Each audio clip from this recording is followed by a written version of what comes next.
Hai, Assalamualaikum, salam inspirasi. Terima kasih banyak sudah mampir di channel Inspirasi Motor ID. Hari ini saya akan bahas sebuah motor Naked Sport. Motornya ganteng, canggih, tapi harga secondnya cuma 8 jutaan. Nah, sebelum lanjut nonton videonya, untuk Anda yang baru saja mampir di channel ini, boleh subscribe dulu, like, dan jangan lupa tinggalkan komen. Lalu motor apa yang canggih, ganteng, 200 cc, tapi harga secondnya cuma 8 jutaan. Motor ini adalah Kawasaki Bajaj Pulsar 200 NS.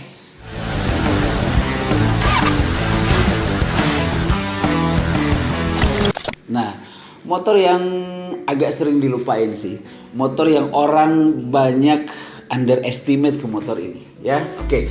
Dan di video kali ini saya akan bahas tentang historinya, desainnya, spesifikasinya, dan tentunya harganya.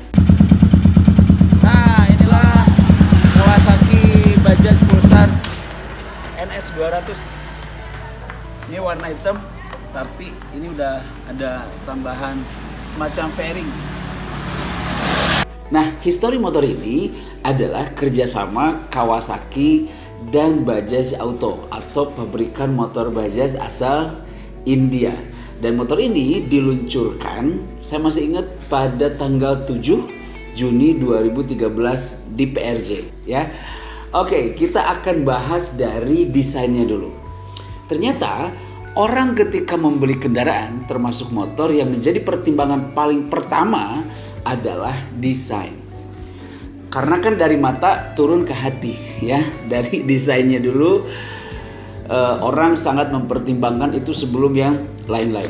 Secara desain motor ini menurut saya pribadi keren, ya. Desainnya sporty, berotot, elegan, agresif, ya. Karena ternyata yang mendesain ini adalah mantannya orang BMW motoran, orang yang pernah mendesain BMW R1200 GS, yang mendesain motor Kawasaki Bajaj Pulsar NS 200 ini. Jadi secara desain no complaint, ya. Secara desain lebih kelihatan bongsor, berotot, agresif, futuristik aja di tahun 2013 dengan apa namanya desain seperti itu udah keren banget, ya. Jadi tetapi desain ini kan saya selalu katakan desain ini sifatnya kan subjektif, artinya lebih kepada selera. Mungkin selera Anda berbeda, yang lain berbeda, tetapi menurut selera pribadi saya NS 200 ini adalah motor dengan desain yang keren pada zamannya 2013,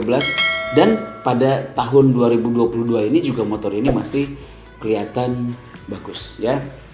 Nah, itu dari desainnya. Sekarang dari sisi mesin. Saya bilang motor ini canggih, ya.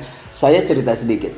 Jadi Bajaj Auto ini dia punya share saham di KTM itu cukup besar, sehingga Bajaj berhak menggunakan teknologi dengan basic mesin KTM, dan itu dipasangkan di Bajaj NS 200 ini. Kapasitasnya 200 cc dengan menggunakan teknologi DTSI, artinya Digital Triple Spark Plug Ignition. Jadi secara mesinnya, teknologinya menggunakan basic mesin KTM 200 cc dengan 3 busi. Jadi secara mesin sebetulnya teknologinya adalah teknologi KTM. Jadi teknologinya sangat canggih. Nah, mesinnya berkapasitas 200 cc SOHC dengan pendingin cairan. Dan mesin ini sanggup memuntahkan maksimum powernya 17 kW yang dapat dicapai di 9.500 rpm. Torsi maksimalnya cukup gede di 18,3 Nm di 8.000 rpm.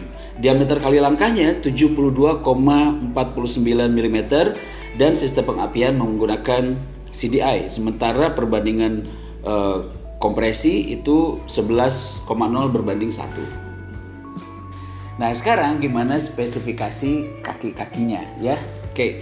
Ban depan motor ini menggunakan 100/80 ring 17 dan yang belakang 130/70 ring 17. Dan untuk pengereman, depan belakang sudah memakai cakram, yang depan dengan single disc ukuran 280 mm, rem belakang menggunakan cakram yaitu single disc 230 mm. Suspensi motor ini yang depan memakai teleskopik dengan ukuran 37 mm dan ukuran itu sudah sangat mumpuni untuk meredam jalan-jalan yang kurang bagus. Meskipun motor ini tagline-nya adalah urban runner, artinya motor ini untuk dipakai di jalan aspal ya.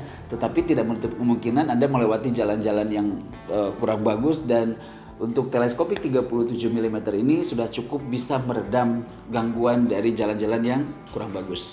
Sementara suspensi belakang menggunakan monoshock dengan dibekali subtank atau tabung. Nah, untuk dimensi motor ini. Nah, dimensi motor ini lumayan bongsor ya. Jadi cukup gede, cukup gagah. Kalaupun urban runner artinya untuk city ride atau dipakai di kota, tetapi motor ini saya rasa mumpuni untuk touring, riding jarak jauh ya. Dimensinya ini panjangnya 1965 mm, lebarnya 810 mm, tingginya 1055 mm, dan seat headnya 805 mm.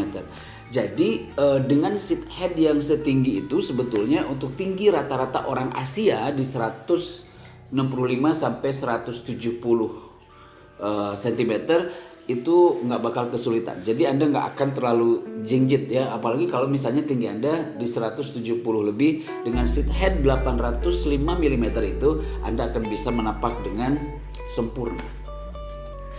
Oke, yang terakhir harga. Kenapa harga secondnya jatuh banget sampai 8 jutaan di tahun 2022 ini? Ini tentang mindset orang. Ini tentang brainwash, ini tentang brand. Ya. Jadi Bajaj pernah memasarkan motor Pulsar di Indonesia sebelum mereka pamit di tahun yang sama ketika bekerja sama dengan Kawasaki. Dan di Indonesia ini orang sudah ke brainwash ya. Orang sudah identik sekali bahwa motor itu buatan Jepang dan Eropa. Kalau beli motor ya nggak jauh dari Honda, Yamaha, Suzuki, Kawasaki, atau dari Eropanya ya BMW, Triumph begitu ya. Nah, ini motor dari India. Trustnya orang Indonesia belum ada untuk motor India. Gitu loh. Nah, jadi ketika Kawasaki bekerja sama dengan Bajaj pun orang di mindsetnya masih ini purely motor Bajaj, ini purely motor Pulsar. Padahal pada saat Kawasaki kerjasama dengan Bajaj ini, mereka turun langsung untuk pengawasan proses produksinya dan quality controlnya. Jadi Kawasaki ini sangat bertanggung jawab atas kualitas motor ini. Apalagi Bajaj ini punya share saham yang cukup besar di KTM, sehingga pengalaman mereka ya, kredibilitas mereka sampai mereka berhak menggunakan basic motor atau mesin KTM sama dengan KTM Duke yang dipakai di NS 200 ini. Jadi ini adalah motor, kalau menurut saya ini adalah motor gagal pasar, bukan motor gagal produk loh.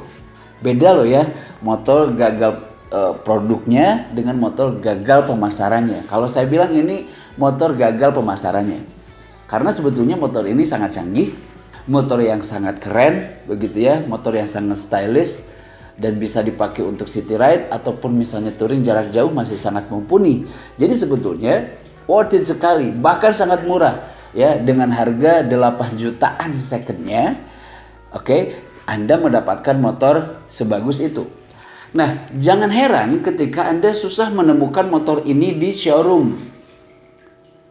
Karena kalau showroom kan orang buat jual. Kalau buat jual orang nggak worth it dong.